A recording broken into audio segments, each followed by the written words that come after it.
ఇవాళ సంవాదం స్వాగతం పలుకుంది. వాటి చర్చా కార్యక్రమం తెలంగాణలో ఉన్నటువంటి 17 నియోజకవర్గాల్లో ఏ పార్టీ ఎలా ఉంది, ఏ పార్టీ ఎన్ని సీట్లు గెలుస్తుందనే దానిపైన మనం విశ్లేషణ అందించడానికి నారాయణ నరసింహరావు గారు ఉన్నారు మనకు.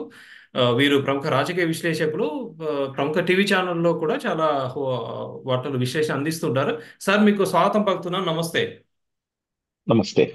సార్, ఆదిలాబాద్కి వచ్చే వరకు ఇది ఎస్టీ రిజర్వ్డ్ సీటు. ఇక్కడ మొన్న జరిగినటువంటి శాసనసభ ఎన్నికల్లో ఆ అసెంబ్లీ ఆదిలాబాద్ పార్లమెంట్ కి సంబంధించినటువంటి పరిధిలో ఉన్నటువంటి 4 స్థానాల్లో భారతీయ జనతా పార్టీ అభ్యర్థులు గెలిచారు. ప్లస్ అది భారతీయ జనతా పార్టీకి సిట్టింగ్ స్థానం. అవును, స్వయం బాపురావు గారు. 2019లో కూడా స్వయం బాపురావు భారతీయ జనతా పార్టీ అభ్యర్థికి గెలిచున్నాడు. కాబట్టి సహజంగా అక్కడ కొంత భారతీయ జనతా పార్టీకి అడ్వాంటేజ్ ఉంటుంది. కానీ ఇక్కడ కాంగ్రెస్ పార్టీ కూడా ఏం చేసిందంటే అనూహ్యంగా ఒక సింపుల్ గా ఉండేటువంటి, సాధారణంగా ఉండేటువంటి ఆత్మ సుగుణ అనేటువంటి ఒక గవర్నమెంట్ టీచర్ ని పోటీలోకి దింపింది. ఆ పోటీలోకి దింపడం వల్ల ఏమైందంటే కొంత కాంగ్రెస్ కూడా కొంత అడ్వాంటేజ్ పెరిగింది. అంటే పోటీ కొంచెం ఇద్దరి మధ్య ఉన్నప్పటికీ గతంలో వచ్చినటువంటి అసెంబ్లీ ఫలితాలు, తర్వాత సిట్టింగ్ స్థానం కావటము, తర్వాత మహారాష్ట్రకు అది బార్డర్ గా ఉండటము, తర్వాత జాతీయవాదము, హిందుత్వము అనేటువంటిది కొంచెం ప్రధానంగా ఉండటము, తర్వాత బహింస లాంటి సున్నితమైనటువంటి ప్రాంతం ఈ పరిధిలో ఉండటము, కొంత మార్వాడి ఎఫెక్ట్ ఉండటం వల్ల సహజంగా భారతీయ జనతా పార్టీకి అడ్వాంటేజ్ ఉంది అనేటువంటిది మనం అందరం అన్ని రకాలైనటువంటి సర్వేల్లోనూ, తర్వాత అందరి యొక్క అభిప్రాయం అదే. కానీ కాంగ్రెస్ పార్టీ కూడా కొంత ఫైట్ ఇస్తుంది. తర్వాత ఇక ప్రత్యేకించి రాష్ట్ర మంత్రి మన అనసూయ, సీతక్క అనసూయ అక్కడే క్యాంపు పెట్టడం, ఆదిలాబాద్ జిల్లాలో గిరిజన ప్రాంతాలన్నీ కూడా రోజు రాత్రిపూట ఒక్కొక్క గ్రామంలోకి బస చేయడం, వాళ్ళతో కనెక్ట్ కావటం అనేటువంటిది జరుగుతుంది. అల్టిమేట్ గా అంటే అక్కడ బీఆర్ఎస్ కూడా రంగంలో ఉంది. బీఆర్ఎస్ కూడా కొంత గతంలో అక్కడ గెలిచినటువంటి స్థానమే బీఆర్ఎస్ 2 సార్లు. చూడాలి మరి బీఆర్ఎస్ ఎంతవరకు ఓట్లు చీల్చగలుగుతుంది, బీఆర్ఎస్ ను చీల్చగలిగేటువంటి ఓట్లకు ఎవరికి ప్రయోజనం చేకూరుతుంది, ఎవరికి గండి పడుతుంది అనేటువంటిది అల్టిమేట్ గా మనకు నిన్నటి వరకు ఉన్నటువంటి వార్తల ప్రకారం అది బీజేపీకి అక్కడ గెలిచేటువంటి అవకాశం అయితే మనకు కనిపిస్తుంది. ఆదిలాబాద్ చెప్పండి. అదే ఆదిలాబాద్ అయిపోయిందంటే నెక్స్ట్ నేను అడుగుతా, మీరు చెప్పండి. అంటే కన్వర్జేషన్ లో ఆదిలాబాద్ అయిపోయిందా? ఆదిలాబాద్ అయిపోయింది. రెండోది, మీరు అన్నట్టు ఆదిలాబాద్ గోడం నగేష్ ఉన్నారు బీజేపీ నుంచి, ముందు స్టార్ట్ చేశారు ప్రచారం. అదొకటి ఏమైనా అడ్వాంటేజ్ అవుతుందో? మీరు అన్నట్టు ఆదిలాబాద్ బీజేపీ సేఫ్ సీట్ అంటారు, అదే కదా మీరు అనేది? ఇప్పటిదాకా ఉండేటువంటి పొజిషన్ ప్రకారం ఆదిలాబాద్ బీజేపీకి కొంచెం సేఫ్ సైడ్ లోనే ఉంది. ఓకే, సేఫ్ సీట్ కిందనే మనం ట్రీట్ చేయాలి. రెండోది, ఇప్పుడు నిజామాబాద్ తీసుకుంటే పసుపు బోర్డు అన్నారు, ధర్మపురి అరవింద్ కాంటెస్ట్ లో ఉన్నారు. బీజేపీ నుంచి, కాంగ్రెస్ నుంచి జీవన్ రెడ్డి, బీఆర్ఎస్ నుంచి బాజిరెడ్డి గోవర్ధన్, ముగ్గురు ఉన్నారు కాంటెస్ట్ లో. పసుపు బోర్డు తెచ్చాను నేను, 40 ఏళ్ల నుంచి లేనటువంటి రైల్వే అండర్ బ్రిడ్జ్ కట్టించాను, నేను ఇంకా డెవలప్ చేస్తానని చెప్పినటువంటి ధర్మపురి అరవింద్. ఇక్కడ పరిస్థితి ఎలా ఉంది? ఏ పార్టీ నెగ్గుతుంది? నిజామాబాద్ కూడా 2019లో భారతీయ జనతా పార్టీ గెలిచింది. అది బీజేపీకి సిట్టింగ్ స్థానం. సహజంగా అరవింద్ కొత్త అగ్రెసివ్గా ఉంటాడు, ఎక్కువగా ఆయన ప్రజల్లోనే ఉన్నాడు ఈ 5 years కూడా. అంటే కేవలం ఎలక్షన్ అప్పుడు వచ్చి మళ్ళీ ఎలక్షన్ కోసం వచ్చేటువంటి క్యాండిడేట్ కాకుండా నిరంతరం ప్రజల్లో ఉండేటువంటి వ్యక్తి. అతనికి ఒకటి ఏంటంటే అడ్వాంటేజెస్ ఉన్నాయి, డిసడ్వాంటేజెస్ ఉన్నాయి. అల్టిమేట్ గా మనకు ఉండేటువంటి సమాచారం ప్రకారం అతనికి మన ప్రధానమైనటువంటి పోటీ జీవన్ రెడ్డితో ఉంటుంది. జీవన్ రెడ్డి ఏమో కరీంనగర్ జిల్లాకు సంబంధించినటువంటి వాడు కావడం, ప్రత్యేకించి జీవన్ రెడ్డి జగిత్యాల, కోరుట్ల ఈ 2 నియోజకవర్గాలు మాత్రమే ఇప్పటిదాకా వస్తున్నటువంటి వార్తలు బట్టి ఆయన యొక్క ప్రభావం ప్రధానంగా ఆ 2 నియోజకవర్గాల్లోనే ఉంది అంటాం. తర్వాత అరవింద్కి సంబంధించినంత వరకు, ఒకటి 2019లో గెలిచినప్పుడు వాళ్ళ నాన్న చరిష్మా కొంత ఉపయోగపడింది. తర్వాత నిజామాబాద్ రూరల్లో సహజంగా అక్కడ మార్వాడీస్, నార్త్ ఇండియన్స్, తర్వాత బీజేపీకి సంబంధించినటువంటి సింపథైజర్స్ యొక్క ఇంపాక్ట్ చాలా ఎక్కువగా ఉంది.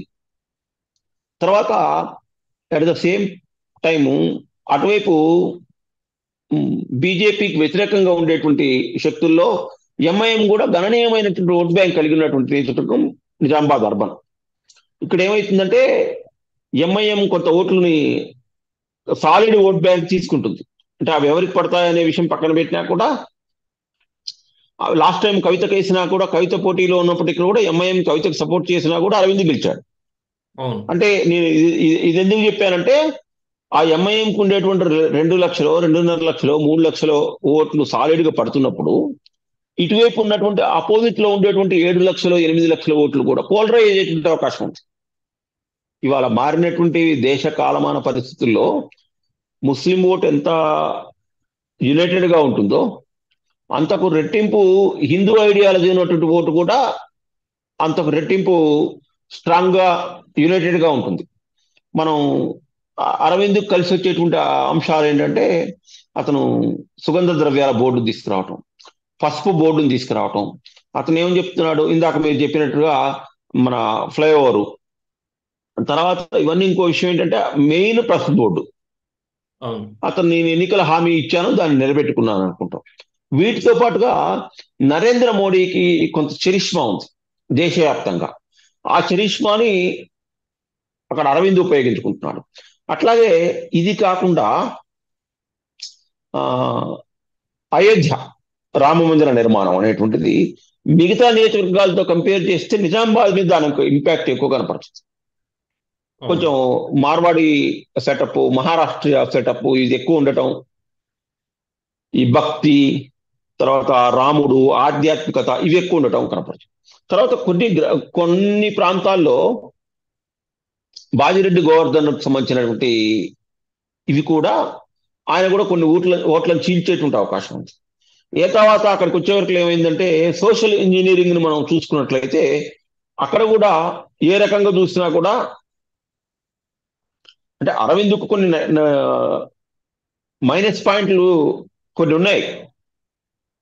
ఉన్నప్పటికీ కూడా ఏంటంటే ప్లస్ డామినేట్ చేసినప్పుడు మైనస్ ఆటోమేటిక్ గా తగ్గిపోతుంది. బహుశా ఈ టర్మ్ లో కూడా అరవింద్ మళ్ళీ నిజామాబాద్ సంబంధించినంత వరకు రెండోసారి ఎంపీ అయ్యేటువంటి అవకాశాలు అయితే ఎక్కువగా కనిపెడుతున్నాయి. మనకు వివిధ సర్వేల ద్వారా వచ్చినటువంటి రిపోర్ట్ కూడా ఇదే.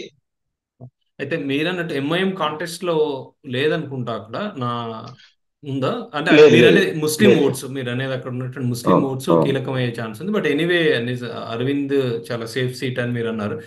సార్ నెక్స్ట్ మనం కరీంనగర్కి వద్దాం. కరీంనగర్ బండి సంజయ్ గతంలో మాజీ అధ్యక్షుడు, బీజేపీ రాష్ట్ర మాజీ అధ్యక్షుడుగా పనిచేశారు. చాలా ఒక ఊపు తెచ్చినటువంటి నేత అసెంబ్లీ ఎలక్షన్స్ ముందు. బండి సంజయ్ పోటీ కాదు, బండి సంజయ్ మెజారిటీ ఎంత అనే చర్చ ఉండాలనే ఒక వాదన కూడా వినిపిస్తుంది. ఓవరాల్ గా కరీంనగర్ గురించి చెప్పండి. అక్కడ ఏంటి గాలి వినోద్ కుమార్ టిఆర్ఎస్ నుంచి, బీఆర్ఎస్ నుంచి ఉన్నారు, కాంగ్రెస్ నుంచి వెల్చాల రాజేందర్ అని కాంగ్రెస్ నుంచి ఉన్నారు. అక్కడ పరిస్థితి ఏంటి చెప్పండి. మొన్న 8వ తారీఖు నాడు, మే 8వ తారీఖు నాడు ఉదయం 9:30 గంటలకు ప్రధానమంత్రి కరీంనగర్ నియోజకవర్గంలో భాగమైనటువంటి వేములవాడ క్షేత్రాన్ని దర్శించుకున్నారు. అక్కడ ప్రత్యేకమైనటువంటి పూజలు చేశారు. పూజలు చేసిన తర్వాత 9:45కి బహిరంగ సభ స్టార్ట్ అయింది. ఉదయం 9:45కి 9:45కి వచ్చి ఆయన బహిరంగ సభాస్థలికి వచ్చి చూసే వరకులా ఆయన ఆశ్చర్యపోయాట. అంటే మనకు మీడియా ద్వారా వచ్చినటువంటి వార్తలే ఏంటంటే, నేను 10 సంవత్సరాలు ముఖ్యమంత్రిగా ఉన్నాను, 10 సంవత్సరాలు ప్రధానమంత్రిగా ఉన్నాను, గుజరాత్ లో కూడా నేను అనేక రకాలైనటువంటి సభల్లో పాల్గొన్నాను, కానీ ఉదయం 9:45కే ఇంత జనసందోహాన్ని నేను చూడటం మాత్రం నా లైఫ్ లో ఇదే ఫస్ట్ అన్నాడు. అంటే ఇది నేను ఎందుకు చెప్పానంటే, ఇది ఎందుకు అర్థం పడుతుంది అంటే, ఒకటి నరేంద్ర మోడీకి ఉండేటువంటి పర్సనల్ చరిష్మా, రెండోది ఆ క్లీన్ ఇమేజ్. ఈ రెండింటితో పాటుగా ఇందాక మీరు చెప్పినటువంటిది, అక్కడ మనం గెలుపుకు సంబంధించినంత వరకు, కరీంనగర్కి సంబంధించినంత వరకు గెలుపు అనేటువంటిది ప్రధానం కాదు, మెజారిటీ ఎంత వస్తుంది అనేటువంటిది ప్రధానం అని మీరు అన్నారు కదా. దానికి ఇవన్నీ దోహదపడుతున్నాయి అన్నమాట. దానికి కారణం ఏంటంటే, బీఆర్ఎస్ గతంలో గెలిచినటువంటి వినోద్ రావుకి సీట్ ఇచ్చింది, బోయినపల్లి వినోద్ రావు. కాంగ్రెస్ పార్టీ ఇక్కడ ఎందుకో అభ్యర్థి దగ్గరికి వచ్చే వరకు చాలా మల్లగుల్లాలు పడింది.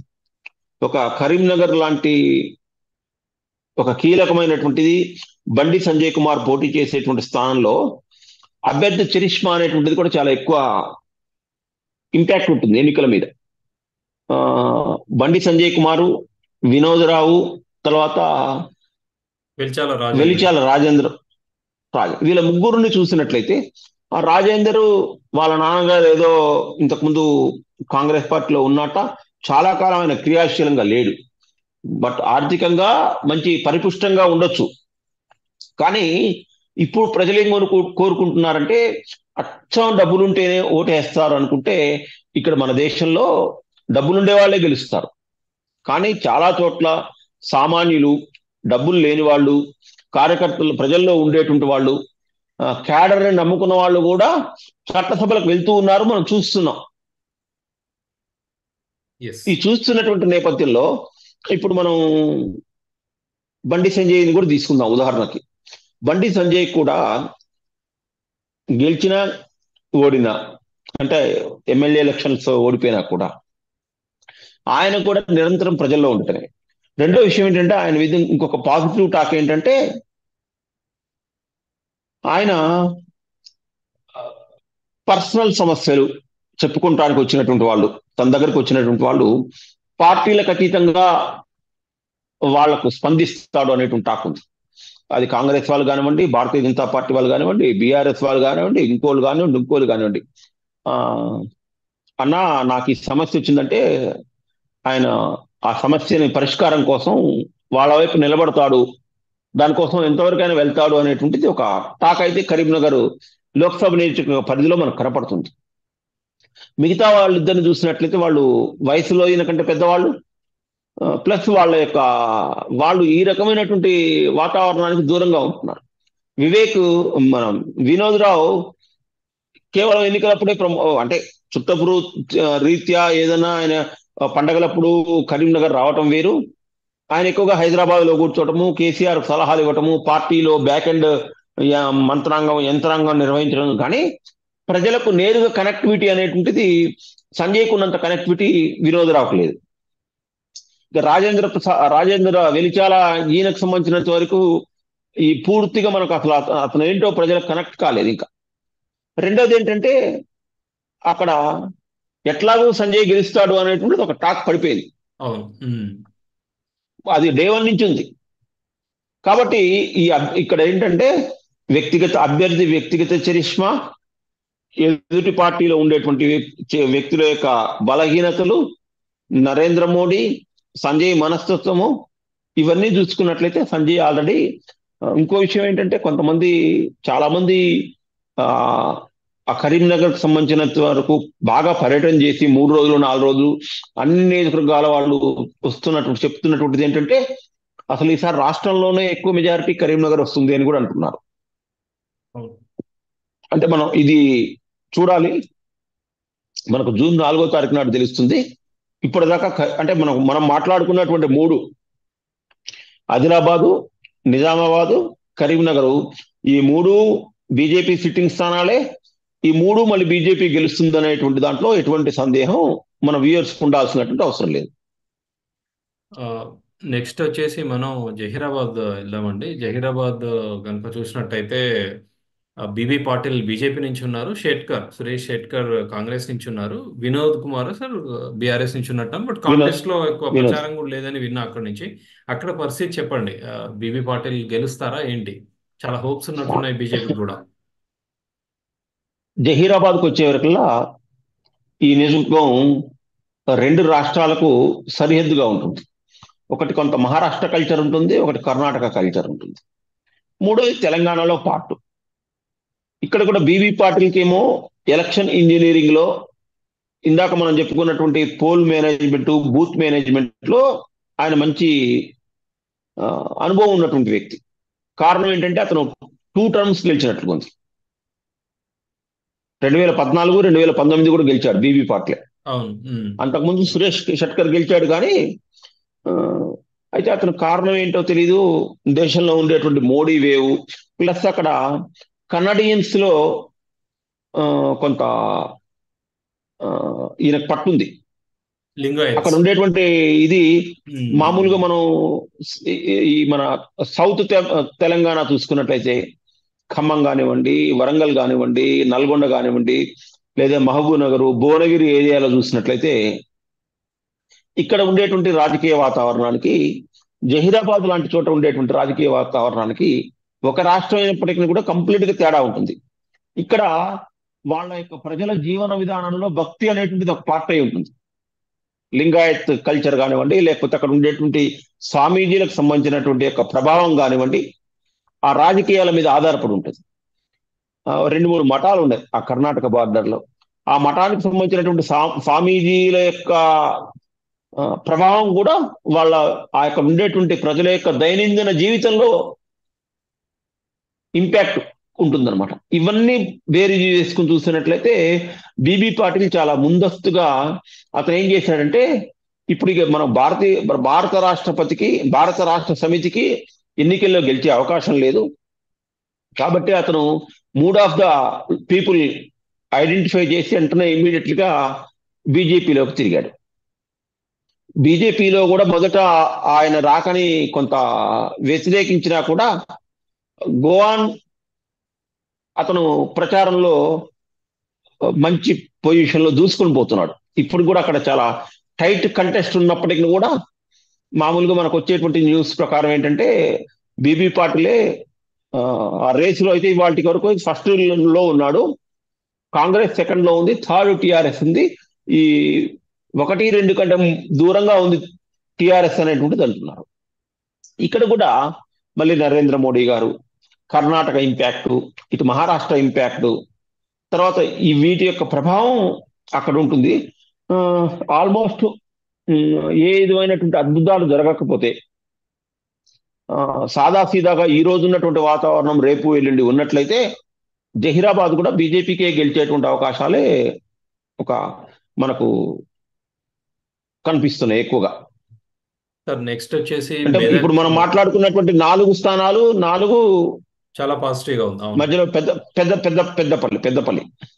పెద్దపల్లి వెళ్దామంటారా? ఓకే.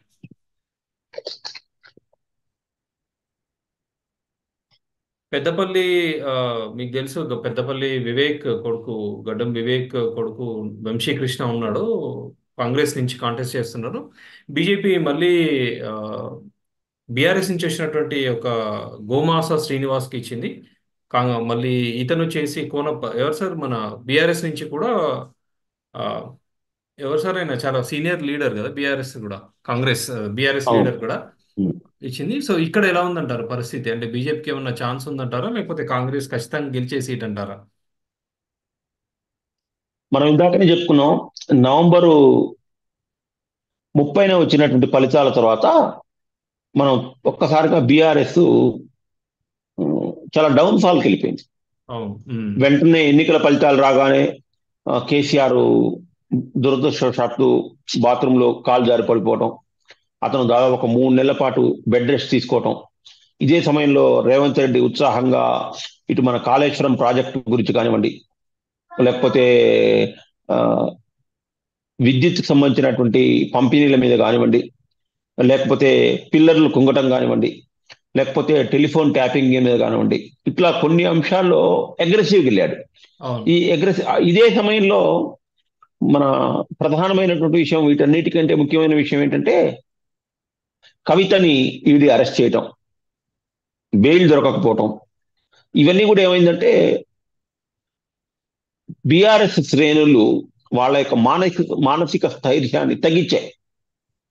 ఆ తగ్గించినటువంటి క్రమంలో కొంతమంది ఈ బీఆర్ఎస్ నుంచి కాంగ్రెస్లోకి వలసలు పోయారు. అట్లా వలసలు పోకుండా క్యాడర్ నిర్వీర్యం కాకుండా ఉన్నట్లయితే పెద్దపల్లి సహజంగా బీఆర్ఎస్ కు మంచి కంచుకోవటం.